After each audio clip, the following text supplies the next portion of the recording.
Hello, everyone. It's noon, so I guess we can get started here. And welcome everyone to our I guess it's the annual cataloging committee meeting, although this may be our last as a committee since we will be transitioning to an interest group. So the agenda is here. Please let me know if you can't get in. I should be able to get in, but sometimes it doesn't work out.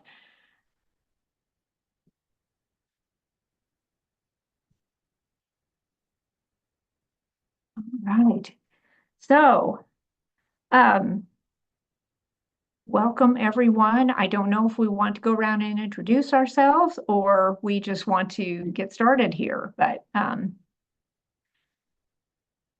I guess why don't we just introduce ourselves so we can see who's here for this meeting. I'm Eliza Weisbrod. I am the GovDocs librarian at Auburn University in Alabama. Gwen, are you here? Aloha, I'm Gwen Sinclair at the University of Hawaii at Manoa Library.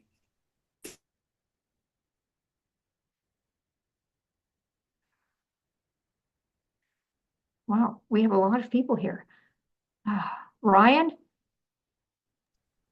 Hey, I'm Ryan Wilder. I work at the University of Kentucky as the Federal Depository Unit Collection Management Library Specialist, and I am on a month-long paternity leave right now, so that is why I am home right now and have a couple of weeks left on that. So Well, congratulations, thank you. Simon.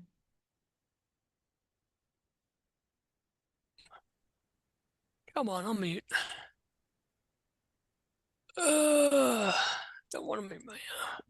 So Simon Healy, Free Library of Philadelphia. I'm a collection support librarian, member of the cataloging committee. Okay, Andy. Hi, I'm Andy Crowley. I am the current GoDort past chair and the chair of the membership and nominating committee meeting. And I am also at Hartford Community College Library in Bel Air, Maryland, where I am the technical services and government information librarian and also our depository library coordinator. Mariana. Good morning. My name is Mariana Morningstar. I am the Government Information Librarian at the Arizona State Library. Anna. Hello, everyone. I'm Anna Xiong. I am head of Kelly Center for Government Information and Civic Engagement at the Rice University Foundry Library in Houston, Texas. Julia. I'm Julia Ezzo. I'm the chair of GODOR, and I'm the Government Information Packaging and Political Science Librarian at Michigan State University. Okay. Vicki. Good afternoon. I'm Vicki Reynolds. I'm Senior Records Administrator for Fulton County in Fulton County, Georgia. Okay, you're next door to me here almost. So, Laura.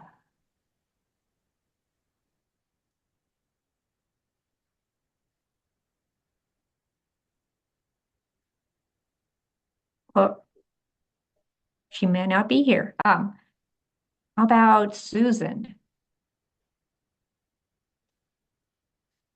She may not be on this call either. How about Bernadine? Hi, I'm Bernadine. I was the first chair of the committee on this committee, and I got into GODOR mainly because of cataloging issues that the Library of Congress is not doing a good job of cataloging documents, or neither was the government printing office for that matter. So I have fond memories of this committee, and I wish it was a good meeting. Thank you. Stephen.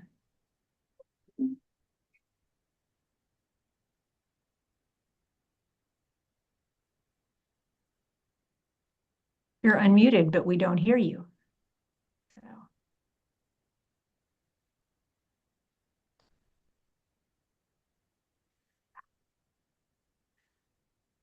So. Okay, how about Susan?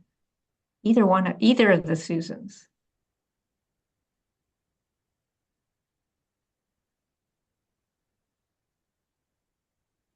All right.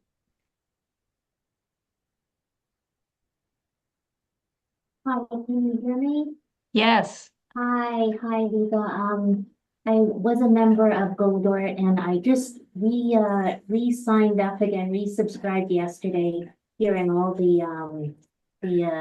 trials of ALA and everything. So I renewed my Goldort membership. I used to be a cataloger at the Legislative Library in British Columbia.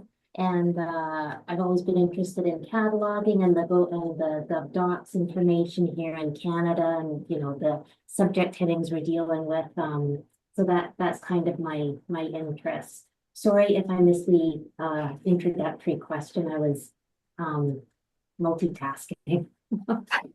As many of us are, so that is perfectly fine. So Yeah, it's nice to see some familiar faces there. Yeah, it's been a while since I've been to ALA, but hopefully next year. Yeah. Tim? I'm a government documents cataloger at the University of Florida. Okay, all right. Sinai? And I'm embarrassed that I do not know how to pronounce your name after all these years. She may not have heard that. So let's see, Sam. Hi, everybody. I'm Sam Frawley. I'm the new Government Documents Cataloging Unit Head at the University of Florida. I work with Tim. Oh, okay, great. All right, Sean. Hi, everyone. I'm Sean King. I'm the head of cataloging and metadata at the University of Wisconsin Law Library, and I'm also our depository coordinator. Okay.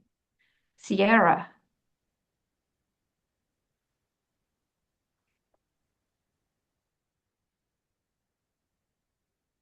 All right. Sinai. Is it Sinai or Sinai? I apologize. Oh, no. Thank you, Liza. Can you hear me okay? Yes. Okay, perfect. It's Sine, and Okay. yeah, from Baylor University. And my colleague should be here as well, Debbie McCarthy. I invited her to come to the meeting. Great. We've got a big crowd here today. So, Hallie. Hi, I'm Hallie Pritchett. I am the Director of University Libraries and Archives at Ferris State University in Big Rapids, Michigan. I am also a past Godart chair. And I think, I'm kind of blanking on when, but it's been in the last 10 years, I think. So, Right. Bree.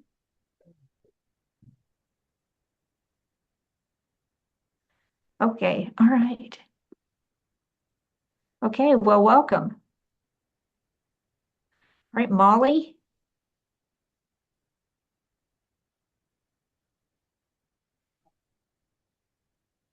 All right, Melissa. Hi, I'm Melissa. I'm the Technical Services Specialist at Reed College. We're currently working on a GovDocs project right now. So, All right, Lorena. Hi, I'm glad you called me because I thought you might have met Laura for me earlier. That happens all the time. I was like, I'm here. I'm Lorena. I am at George Mason University. My government capacity is Government Documents Coordinator. We're also working on a government project. We are weeding our collection with a regional focus. So I've been doing that today, selecting 600 congressional hearings to go from our collection. And so I also am Policy Governance of Engagement Librarian here at George Mason. Okay. And Andrea.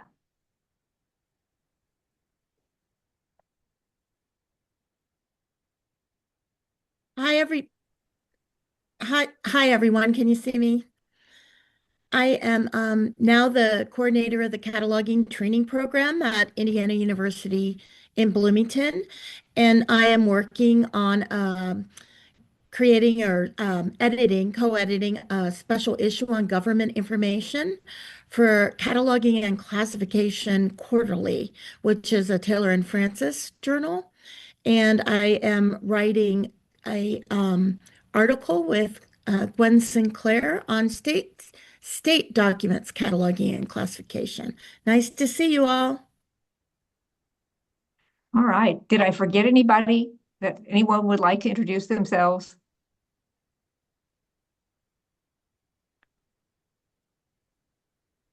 Well, okay. I tell you what, let's get started here.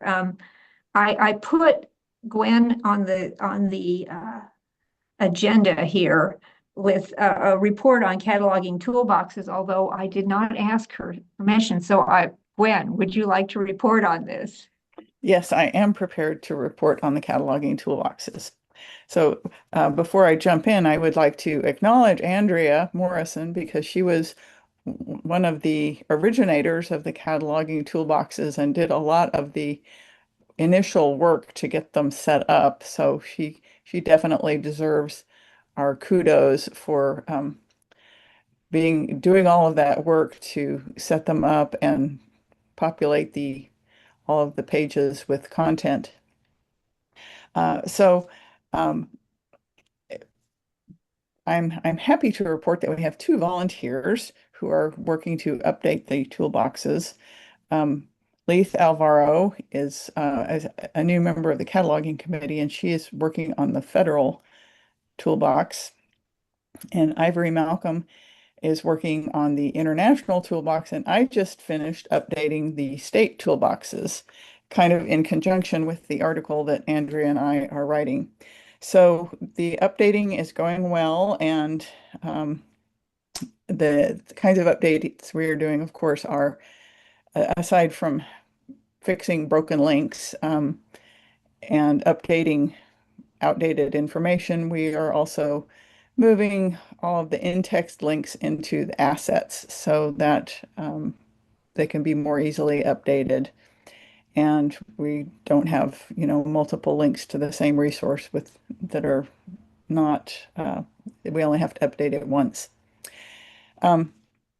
So that's going well. I also, just before our meeting, pulled some statistics, some viewing statistics for the guide, for the toolboxes. So for the period of July 2025 to today, the federal toolbox had 2,342 views.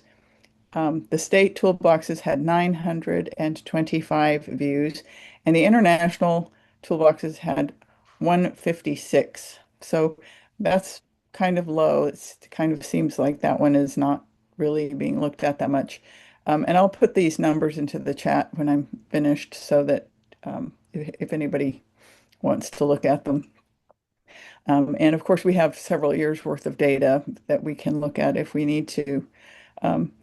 So that's basically my report. Does anybody have any questions?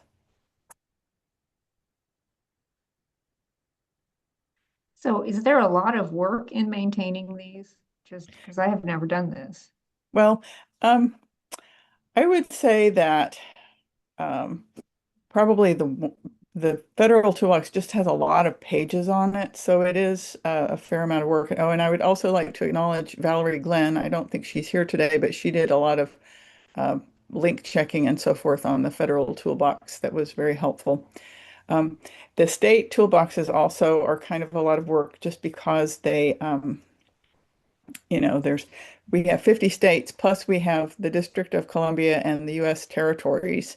So just the sheer number of different pages that have to be updated, although there's less information on each page on the state pages. But of course, things change. People come up with new repositories. In some cases, they've eliminated repositories and those kinds of things. So they are some work, but if you just keep chipping away at it, you can get it done.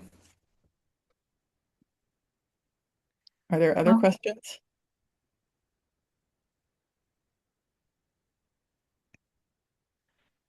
Well, it certainly seems, at least the Fed one seems like that's getting some use. Mhm. Over 2,300 views is, there's perhaps a need for this that, and I wonder if people just don't know about it. I don't know. Well, that's certainly true that people may not know about it. We did do a social media post about the cataloging toolboxes several months ago, but not everybody follows Godord on social media. And of course, some people are not even on social media these days. So there probably need to be other ways to publicize them. I think we could probably do more publicity on GovDocL and Godord Connect as well. Mhm. Or ALA Connect, I mean. Yeah. Well, does anybody else have any, I guess that kind of leads to the new thing that we will be transitioning to an interest group. ALA is consolidating and moving committees around, and we'll be transitioning to an interest group. And is this something that the interest group might be interested in continuing?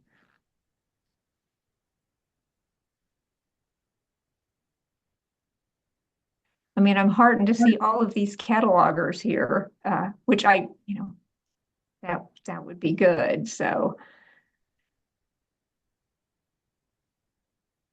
I see. Thanks, Andrea. You could post a message from the committee to cataloging lists. That actually might be very helpful.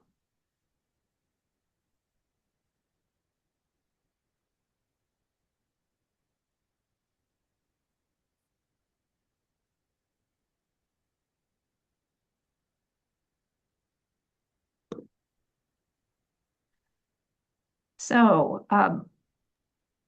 Liza, at one point there was some discussion about completely taking away Godort's LibGuides account. Has that issue gone away, or is that still a live issue? I have not heard that it is a live issue, but Julia, you were here. You may know more about this. Yeah, so I've not heard anything else from ALA. It's just one of those things that they throw around in discussions about how to cut costs. Looking at every possible thing that we could potentially cut. LibGuides is an external subscription that we're paying for. And, so they throw that around let's just cancel that potentially and save for Godor's like 1,500 a year or so. But I've not heard anything additional about that. So it's just something that it comes and goes as an idea, but it's not gotten much traction, thankfully. And it is something that we would fight against. Well, $1,500 does not seem like that much money. Yeah, Not and in we the have grand so scheme. many different things on the LibGuides. We use LibAnswers. We have all of those cataloging toolkits and the state databases, and it's a lot of content for that $1,500. Yes. And there's a question in here, with the change to an interest group, are us current members still members? Do we need to reapply? Does our term change? Those are all good questions. Julia, can I refer this to you? Absolutely. So with the switch over to an interest group, that's not going to happen until November or December this year. And so for those of you who are current members of any of the committees that are affected by the switch over, you'll remain as official members until that date. After the switch over to an interest group, anyone can be a part of the interest group. They can participate. There's no official roster or anything. So it's just something that like anyone can say, I want to participate in cataloging interest group. And then the coordinator of that interest group will just keep track of those people, send out information, coordinate any projects with those people who are interested in working. The main thing is that there are no more term limits. So if you're interested in serving on these committees or on these interest groups, rather, you won't have to deal with, a term limit. It also allows for participation from people who are not Godor members, which is especially useful for like cataloging, since so many people may do GovDocs cataloging but may not the GoDort members potentially, they can lend their expertise and focus on participating that way without having to worry about, well, I want to participate, but I'm not a member. How can I do so? So that would allow for that. So I hope that answers that question. Yes, yes, it does. So, so we just sit tight here for a while, and then, you know, we will continue on as an interest group. So what are we interested in doing some of the same things that we have been, you know, like the toolbox, other projects possibly? We had talked about doing like webinars and things like that at one point, which we could, you know, probably get together with the help committee and do that if we're interested in that.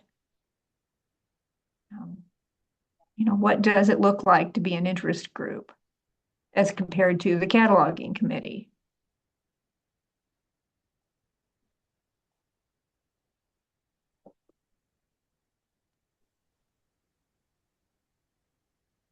I honestly don't think that we have to change that much about what we do. As you know, it seems to me that the interest groups function largely the same way that the committees did, except there's a difference in the reporting and meeting attendance. But I really don't see why we would need to make a drastic change in our operations.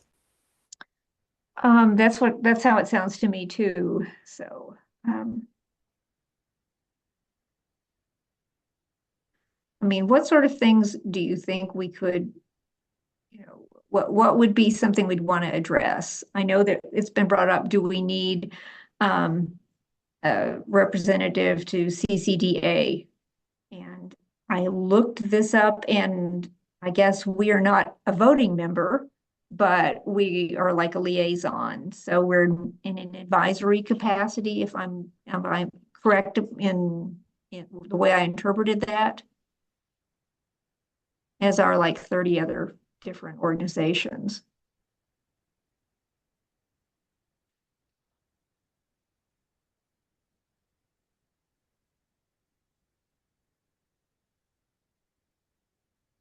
And I know that, okay, so yeah, Julia says that she'll look into the CCDA liaison and get back to us. And Andrea, you served as liaison and reported back to GoDort.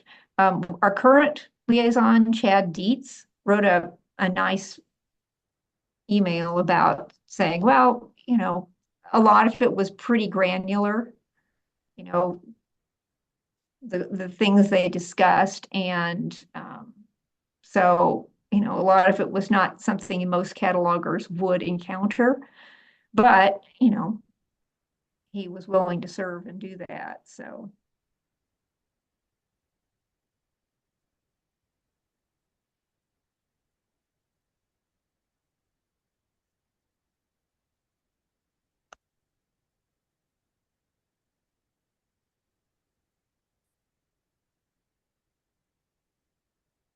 So, what sort of things would we like to have this group do if we're going to continue on?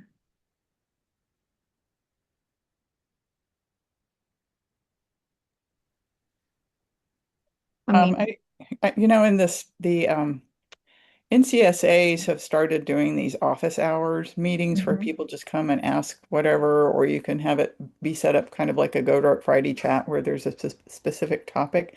So I think that is something that the cataloging interest group could do is just set up a office hours and use it to find out what people are interested in, as well as answer people's questions about cataloging, assuming we can get a sufficient number of people who really know what they're talking about to attend an office hours.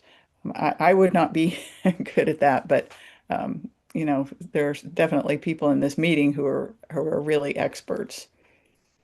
Yes, I would agree. I count myself in the same group with you. At one point I was a cataloger and I did catalog government documents, but now I just be a danger to myself and records out there. So I don't want to do that. But I think if, there are people who really can address concerns people have.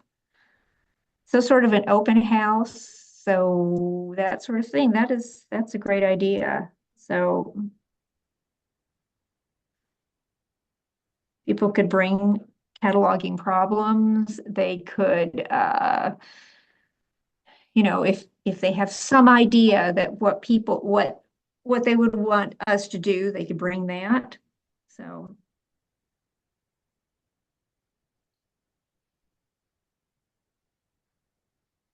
Yeah, I like that idea. And I'm not sure how to set this up, but I bet we could advertise this on gov.gal maybe, or ALA Connect or whatever it is. That would probably reach more people who are not members of GoToWork.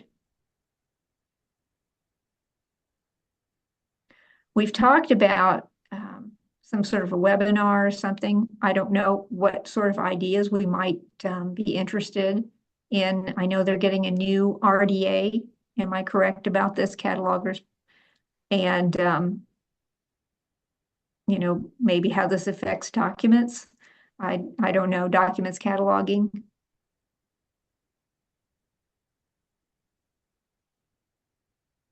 Yeah, I don't know if Stephen has any information for us. If he might be the person who would know, at least in terms of federal documents.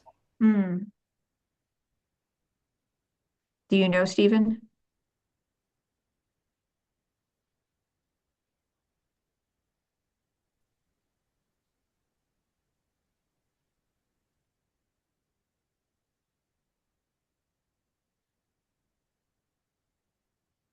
I think his mic is not cooperating. Yes, that is actually what's happening. But do you have details about if this will have some effect on how documents are cataloged?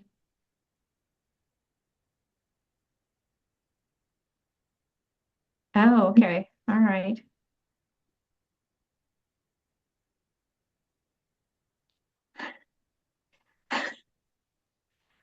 This is Andrea. I could kind of fill you in a little bit.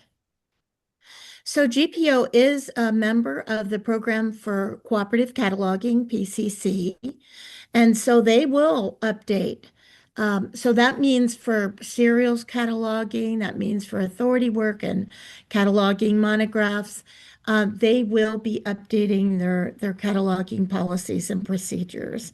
And so Library of Congress works collaboratively with the program for cooperative cataloging to kind of get all the policies in place. So they hadn't had all the policies in place yet, but they just announced that RDA is going forward. So those policies are probably going to be mostly in place. So, and then Stephen posted the link to the preparation for RDA and the impact on the FDLP community. Thanks, Stephen. I'm going to look at that with a lot of interest. So I know at Indiana, we cannot make that transition very quickly. And so there will be some training that will be free that's available on the cataloging learning workshop. But I don't know when they'll post it. I'll put the learning workshop in the chat. Oh, that would be great. One thing I have heard of complaints that there's I guess there's this RDA toolkit and you have to purchase it. It's not open. And some libraries can't afford a subscription to this, and this inhibits how people use RDA. Has anybody else heard of this or had the same experience?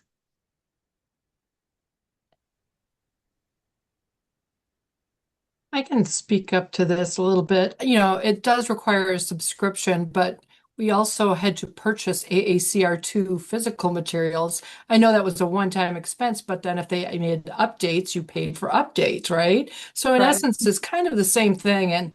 And you know, this internet, everything is free argument from librarians is kind of hysterical in my mind, because if everything's free, then we aren't going to get paid. So I think, you know, while the internet is wonderful, there's a lot of materials and resources that are subscription-based resources, and that's just part of the cost of doing business. Mhm. The Library of Congress has provided a lot of material for free on their website for us to also use. So I think that, you know, with the Catalogers Learning Workshop, like she said, where they're going to have the official training modules and PowerPoints and handouts, I think there's a lot of opportunity for us to take advantage of that. And then if GPO is also, you know, implementing as PCC, I can envision some, you know, webinars talking about that as well from GPO kind of viewpoint. Mhm. Well, thanks for the update there. Not being a cataloger, I have not had to use this one way or the other. So just out of curiosity, will this be a big impact on GovDocs, cataloging documents of all sorts?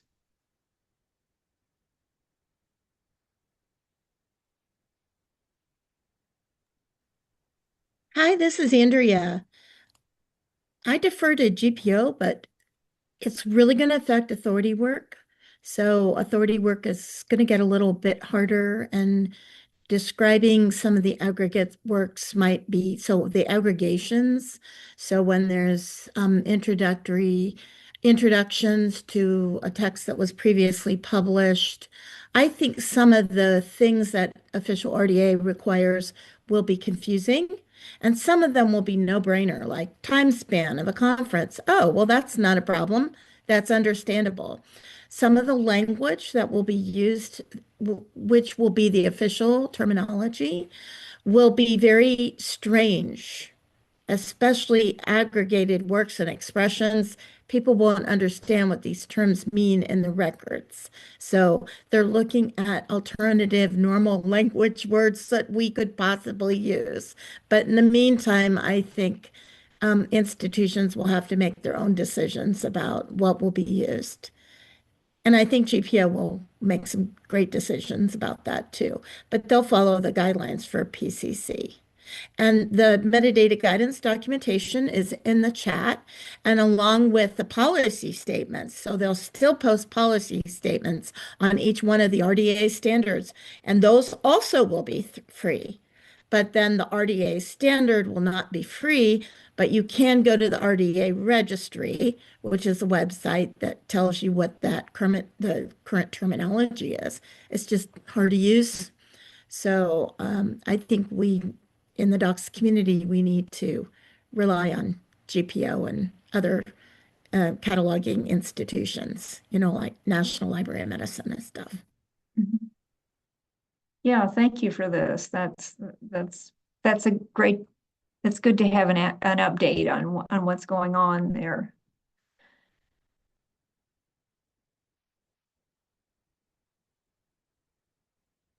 Yeah, this is some great stuff that's on here that I'm unaware of. So anybody else have any thoughts about what sort of things we might do, or projects, or what the cataloging community might need from a group that specializes in cataloging documents?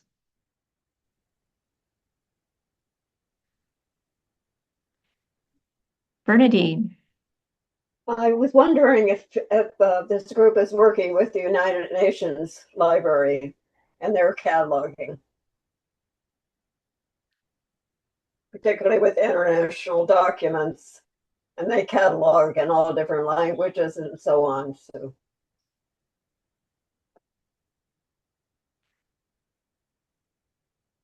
That's a good question. I do not know. I mean, Gwen, do you know anything about this? No, I don't. I have not had any liaison work with UN Library. Well, it seems to me that it would be a good idea to perhaps ask the United Nations to give a presentation about how they're doing their cataloging and if they are using Library of Congress records and other records like that. We used to have a liaison with GODORT, the international group, and went to the United Nations.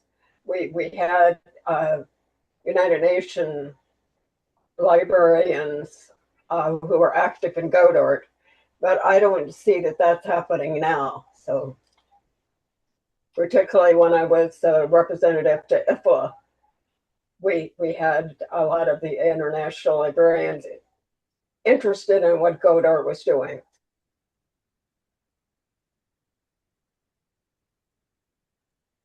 Yeah, I can say that from my experience, a lot of the cataloging records for UN and IGO materials that are in OCLC are not from the UN Dag Hammarskjöld Library. They are from other institutions.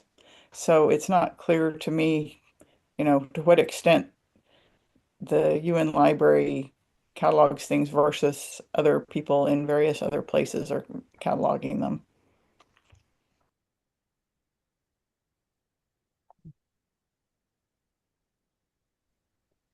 This is Andrea. You may be interested in a new decision to be very granular about recording the languages that are in the resource. So in other words, if the language of the supplementary material is different, if the language is an indigenous language or has a very small community, there's going to be new encoding that can be very, very specific. And PCC just announced this. And so I think we'll see a lot more of it. And I think some of the encoding that they will use will show up in the international organizations RDA encoding as well. So it's a NISO standard. If anyone's interested, I could get that information for you and share it with the committee so you could share it with everyone. Well, that might be, if some of us catalog international documents, that might be helpful. So.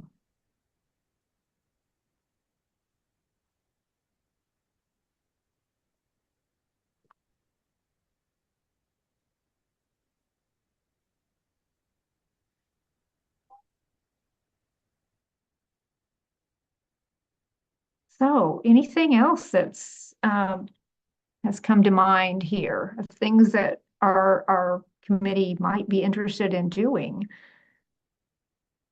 I've got an open house, which seems to be very popular.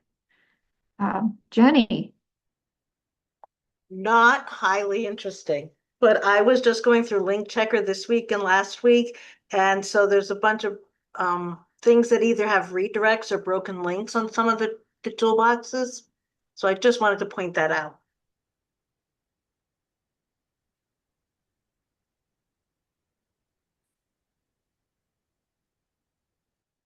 Okay, well, Gwen, I guess you're in the process of checking links. So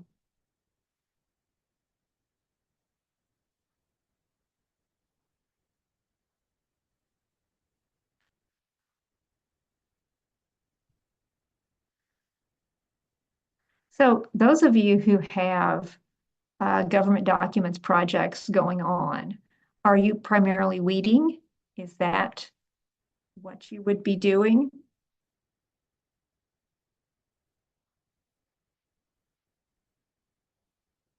I know several of you said you had projects going on, and often administrators particularly like to create some room by weeding the collection.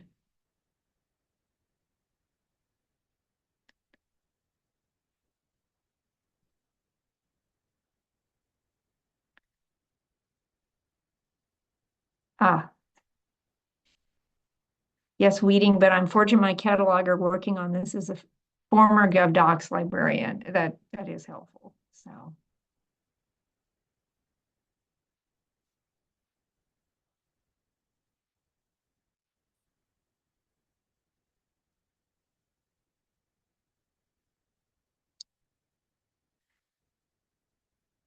In Indiana, you're still cataloging retrospectively. So are we. We just do it little by little, but there's just so much of it. And we duplicates. We just, don't need to take up the space. We don't get that much call for them most of the time. And most of this is online. Not all, but a lot of it. And it's hard to make a case for taking up more than one copy.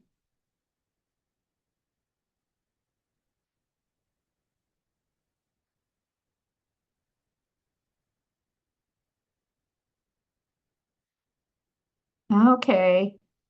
That's interesting. So it's a sort of an inventory, Sean? You're doing a shelf by shelf? Yeah, most of our material pre-76 never was fully cataloged and they relied on the shelf list. So we're trying to, and I decided it's better to know what we have before we have to start being pushed to weed down the road. And that way it'll be easier to pull title lists and things like that. So, and we are regional holders of some of the materials on campus as well. So just trying to analyze what we actually have, and it's interesting in OCLC with some of these records. I did discover that when they merge newer things, the 500 field is not fully analyzed in the deduping process, and some records have lost 500 notes with shelf list, or excuse me, the what is it, the shipping list information, which is too bad, but we've tried to put that in our holdings data.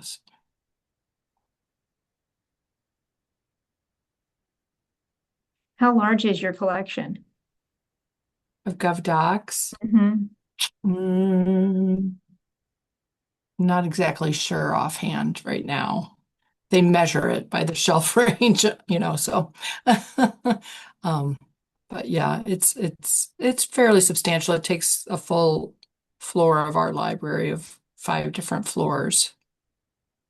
Yeah, that's a lot. So, and I imagine a lot of us have large legacy collections.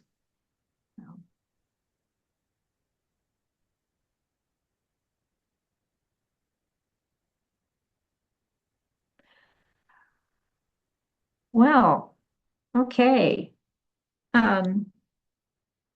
Just trying to think if there's one more person here doing inventory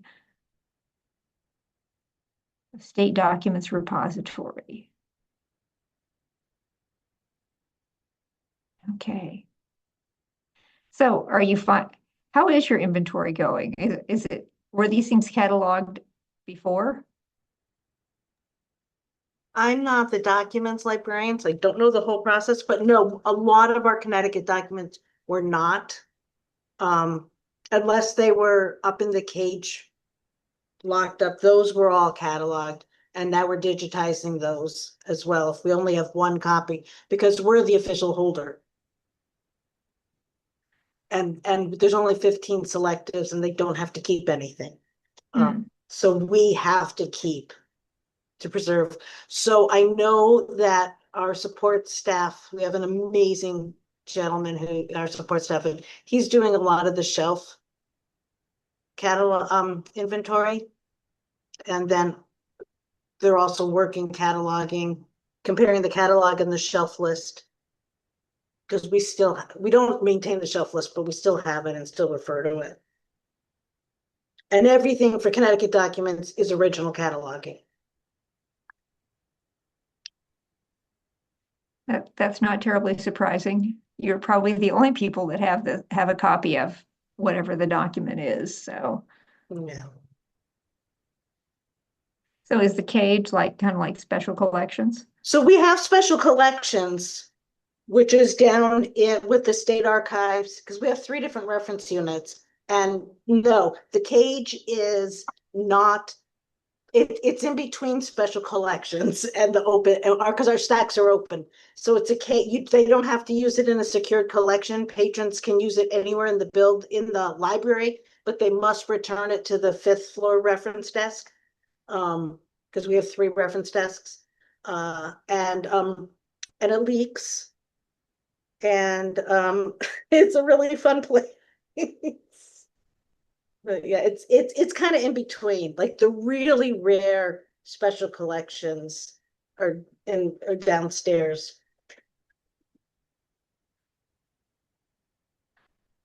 Well, I will say that a lot of libraries, I think, have sort of, things that maybe don't make sense to those outside that particular library, but it just happens. Right. This is over one the of those years. ones where it doesn't have to be used in the secured collection section, like the state archives have to use, but it's our only copy. So we keep it locked up and it has to be returned directly to the 5th floor is state and federal documents. So it has to be returned to that desk.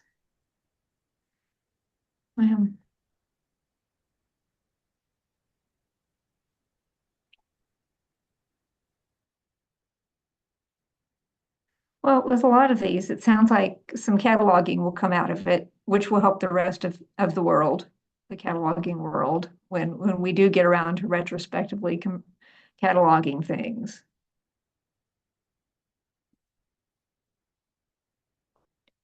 Wow. I'm just reading here, unique state documents, 300 to 400 banker boxes. That's a lot. What state are you at? I'm sorry, I can't recall what you said. I'm in Arizona. Okay, that's a lot. It is very much a lot, but we have some volunteers that are helping us evaluate the documents, and then we're trying to get them cataloged and into the system.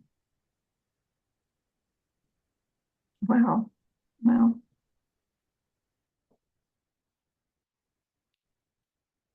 Yeah, after these get done, that will be an accomplishment for sure. So, well, I don't want to cut anyone off, but does anyone else have anything else in our remaining few minutes?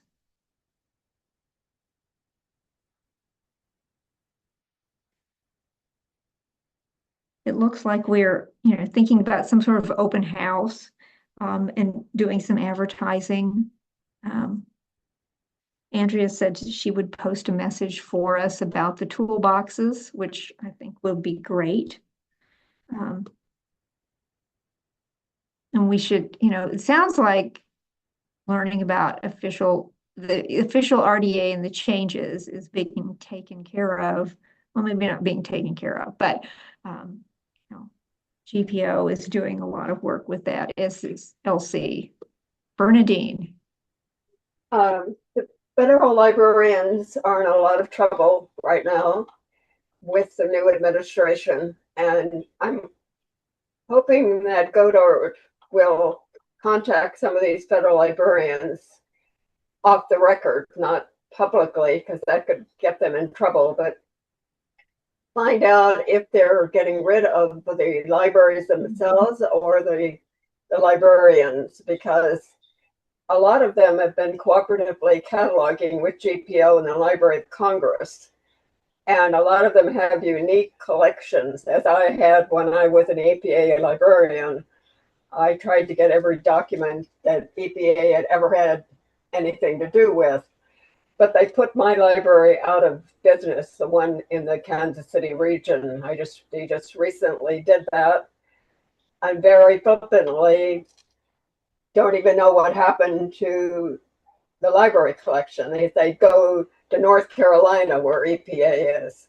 So there's a lot of federal librarians that we really need to know what's going on with those libraries and do something possibly to publicize or protect them from being destroyed and keep them alive until we get a new administration. Mm.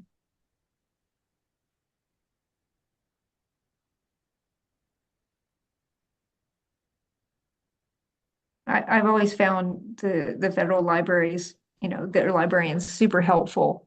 I had a question with the about the Corps of Engineers. It's like a couple questions, and they've been really super helpful to write back when I've had a question. So that's a great resource for people who work in documents.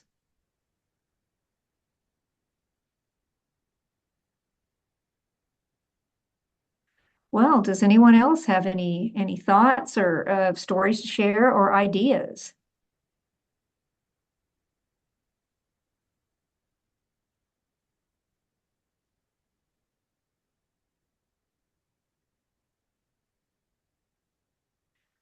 Well, it sounds like we have completed our meeting here.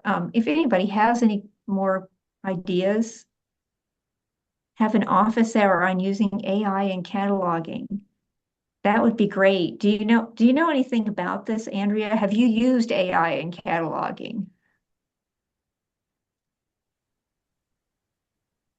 Well, my university is encouraging employees to just experiment, and they gave us a lot of free training. So what I can tell you is a lot of librarians and cataloging staff have tried to use AI, ChatGPT, Gemini, a couple different things, to assign Library of Congress genre terms and Library of Congress subjects. And it is not successful, but it's still really interesting to hear about it. And one employee said, well, it kind of gives me an idea of where I might start. And then I go investigate and I, read the actual instructions. However, capturing metadata, especially for digital collections, is actually there's a lot of libraries that are using and doing that kind of thing. Now, most of it I've been reading about in the literature, and I can't tell you who's implemented and who's happy with their implementation of AI. Most of the reports say that people need to review with a human review of whatever is done by artificial intelligence or the large language model. So, because you're only going to get out how good the prompt is, you're only going to get out of the AI how good the actual AI is, and some of them aren't really that good, or they're not specific. So maybe someone will develop an AI that's really specific for cataloging. That would be interesting. That has potential. So metadata with digital collections, yeah, there's probably some successful uses now. I mean, GPO, right? Now, some of it might not be what we call AI, but like you can go out and retrieve linked data URIs from id.loc.gov for certain sets of records. But I don't know of any really success other than just looking in the library literature, like in cataloging, classification, and the other journals that cover AI. And the presentations. There's a lot of good presentations, and I think OCLC did one on AI and cataloging recently. Yeah, that might be a real interesting talk. Just because, not everybody knows a lot about this, and it might be, something people could get started with. Right. Anna said that posted that David Rumsey digital map collection is an example of integrating AI generated description. Thanks, Anna. Yeah. I've seen presentations on doing things like describing images and that sort of thing. So that kind of makes sense that, if you've got a physical object it's a digital object in this case, that might be something that would work really well.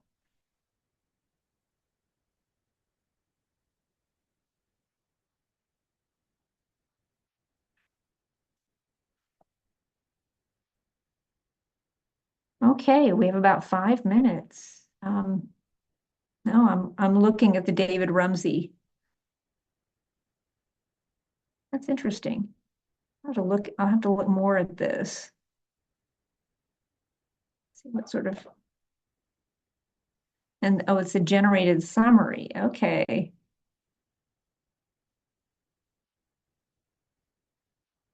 Yeah, I can see this. This could be really helpful. Wow. They have a huge collection. I'm not sure how they could like insert this component for each of their maps.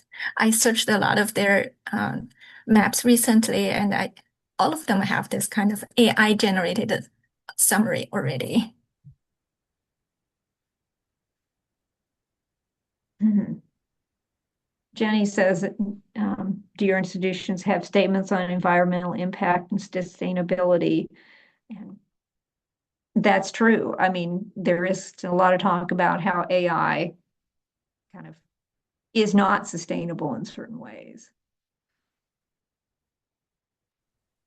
I know at my library, the special collections department, they have headache with like meeting the digital accessibility of their digital collections, especially for PDF documents and also for like audio, video materials.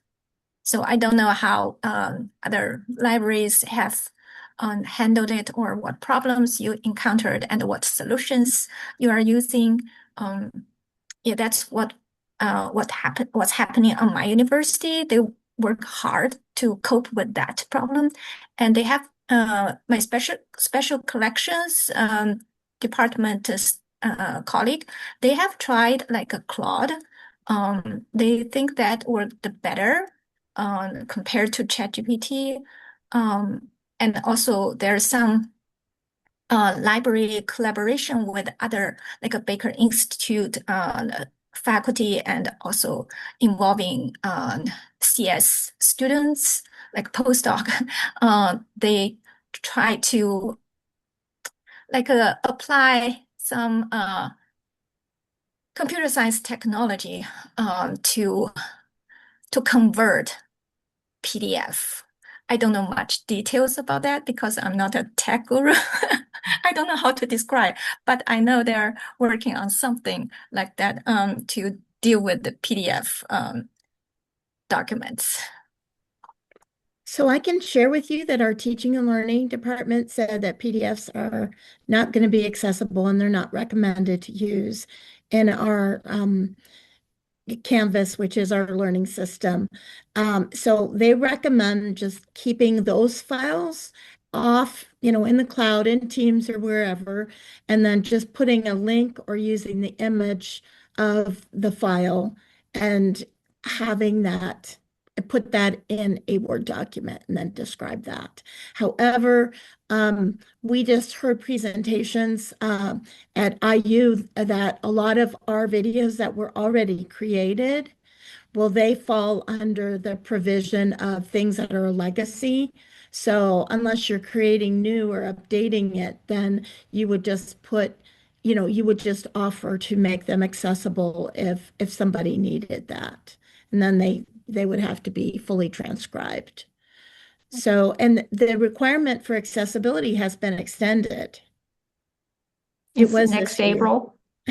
Yeah, about a year. Yeah. Yeah. So he said just don't use PDFs in Canvas. They will never be considered accessible. So use Word and then use transcripts for all the videos. So yeah, we're working on that too. That's one of the things that I'm doing.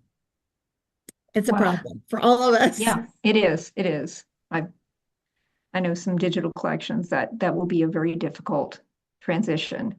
So I'm not sure how that will work out in the end. Yeah, I also have faculty on my campus who is interested in knowing what GPO is going to do with their PDF because, like in GovInfo or their digital collections, huge amount of PDFs and what they're going to do in future to store their digital documents. So that's one question from my faculty on campus.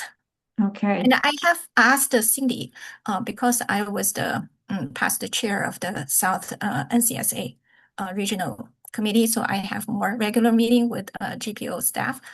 So Cindy, I raised this question. She said GPO is discussing about it, but not much details at this point for us.